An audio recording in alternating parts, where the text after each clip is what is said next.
అందరికీ వందనాలు. ప్రభు రక్షకుడైన యేసుక్రీస్తు నామములో మీ అందరికీ కూడా నా శుభాభివందనాలు తెలియజేస్తూ ఉన్నాను. దేవుడిచ్చినటువంటి ఈ ఉన్నతమైనటువంటి కృపను బట్టి దేవాదేవునికి వందనాలు. ఒక్క నిమిషం బైబిల్ గ్రంథంలోంచి ఒక లేఖనం మీకు చెప్పాలని ఆశపడతా ఉన్నాను. జాగ్రత్తగా దేవుని యొక్క మాటలు విందాం. యెషయా గ్రంథం 30వ అధ్యాయము 18వ వచనం మనం అందరం చూద్దాం. యెషయా గ్రంథం 30వ అధ్యాయం 18వ వచనం.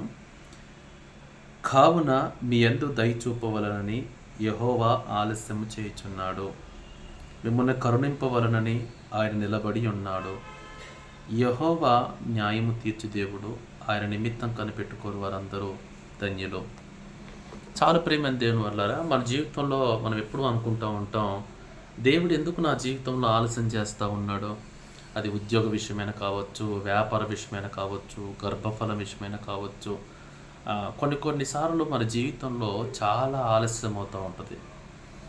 ఇలా ఆలస్యం అవుతున్నప్పుడు మనకి ఒక రకమైన డౌట్ వస్తూ ఉంటుంది. ఎంతగా దేవుడు నా ప్రార్థన వింటున్నాడా, ఎంతగా దేవుడు నా ప్రార్థన ఆలకిస్తున్నాడా, ఎందుకు నాకు ఆలస్యం అవుతుంది అనేటువంటి ఆలోచనలో పడిపోయి ఈ ప్రార్థన చేయడం మనం బంద్ చేస్తూ ఉంటాం. ఎందుకంటే ఎన్నో సంవత్సరాల నుంచి నేను అడుగుతూనే ఉన్నాను ప్రభువుని, ప్రభు నాకు సహాయం చేయట్లేదు, ప్రభు నాకు హెల్ప్ చేయట్లేదు అని చెప్పేసి మనం ఏం చేస్తామంటే ఆ ప్రార్థనను మనం ఆపుతూ ఉంటాం. కానీ ఎందుకు ఆలస్యం చేస్తున్నాడు దేవుడు అని మనం ప్రశ్న వేసుకుంటే బైబిల్ లేఖనం చాలా క్లియర్గా చెప్పింది. కావున మీ యందు దయ చూపవలనని యెహోవా ఆలస్యం చేయుచున్నాడు, మిమ్మల్ని కరుణింపవలనని ఆయన నిలబడి ఉన్నాడు. ఎందుకు ఆలస్యం చేస్తాను అంటే నీ పట్ల దయ చూపించాలని, రెండవదిగా ఆయన నిన్ను నిలబెట్టాలని ఆయన ఆలస్యం చేస్తూ ఉన్నాడు.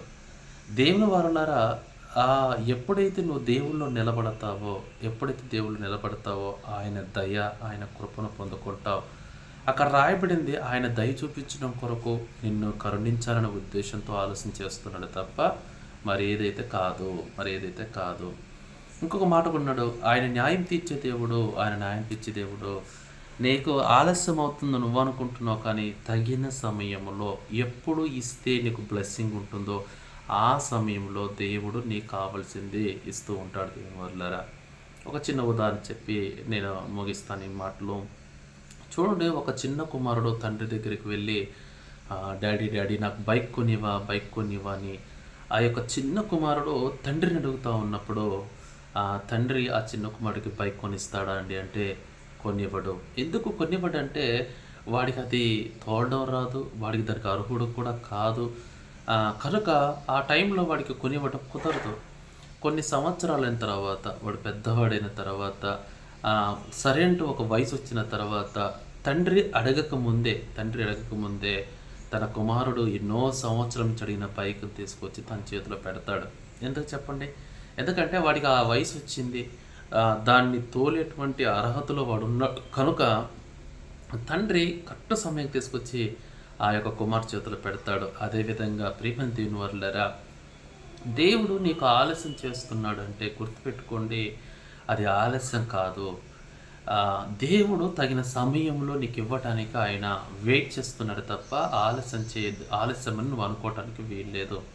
ఈరోజు ఈ మాటలు వింటున్న జీవితంలో గుర్తుపెట్టుకో, ఆలస్యం అయిపోయిందని ప్రార్థన చేయడం బంద్ చేయొద్దు, ఆలస్యం అయిపోయిందని దేవుడి మీద అలగొద్దు, ఆలస్యం అయిపోయిందని దేవుడిగా చెయ్యడు అనుకోవద్దు. ఆయన నీకు తగిన సమయంలో కరెక్ట్ టైంకి నీకు దేవుడు ఇవ్వటానికి సిద్ధంగా ఉన్నాడు. ఆయన నిన్ను కరుణించాలని, నీ పైన దయ చూపించాలని ఆ పరలోకమున్న కన్న తండ్రి నీ పట్ల ఉన్నతమైన ప్రణాళిక కలిగి ఉన్నాడు తప్ప నిన్ను బాధ పెట్టాలనో, నిన్ను దుఃఖ పెట్టాలనో ఆ తండ్రికి అలాంటి ఆలోచన లేదు. కనుక ఈ కొద్ది మాటలు ఎవరైతే వింటున్నారో ఆలస్యం అవుతుంది బాధపడుతున్నావా? లే, ఆయన తగిన సమయంలో నిన్ను కరుణించి, నిన్ను నిలబెట్టి, నీకు న్యాయం తీర్చి ఉన్నతంగా దేవుడిని దీవించబోతా ఉన్నాడు. ప్రార్థన చేద్దాం, కళ్ళు మూసుకుందాం.